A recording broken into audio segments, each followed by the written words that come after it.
Wild and Precious Boutique is a store in Grafton that sells clothes and home goods. Opal Stone owns that store. She wants it to be a space that inspires, and she's using her own personal experience with pregnancy loss to do that. Everything in Opal Stone's boutique in Grafton is perfectly placed, even if running the store doesn't always feel that way. I call it like beautiful chaos. I feel like it's always chaos. She opened Wild and Precious 4 years ago, the name coming from a poem she got for graduation. And the last lines of the poem are, tell me, what is it you plan to do with your one wild and precious life? Stone, a business owner and a mom, knows how precious life can be. I am a mom of 4 Earthside and 4 in heaven. There are little touches everywhere. This is one that I designed shortly after my loss. Cards, mugs, and what she calls boxes of strength.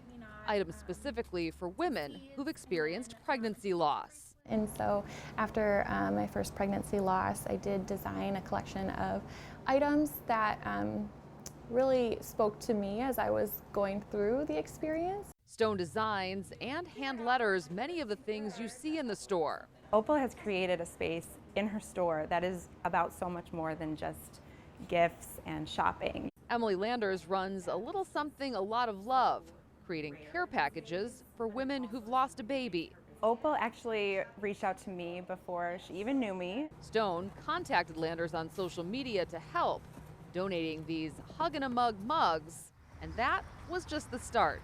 It's been really rewarding and fulfilling. The two now host Mamas of Angels nights at the store. When you're with other women and people who have gone through pregnancy loss, they understand completely the emotions and all of the feelings surrounding that loss. Stone says it is bittersweet, but also wild and precious.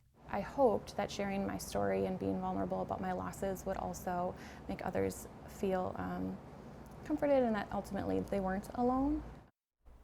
So they're doing things in person. Stone has also launched an online group for women called the Wildflowers. So they have so many different events and workshops. You can find it all on their website, which we've linked to our web story. Oh, that's great. It is hard to relate when you've never gone through something. Yeah. So it is so great that she can get these women together that have gone through similar things, and they can 100% relate to each other. So it's beautiful. You bring up a really good point, because she said even people who are coming into the store that are family or friends of women who are dealing with that, they don't exactly know what to say. So some of the cards and gifts and things are designed to help people who might have trouble finding the words. That's great. So yeah, that's great. Very interesting. And as always, if you would like to nominate an everyday hero, please send me a message. Yeah.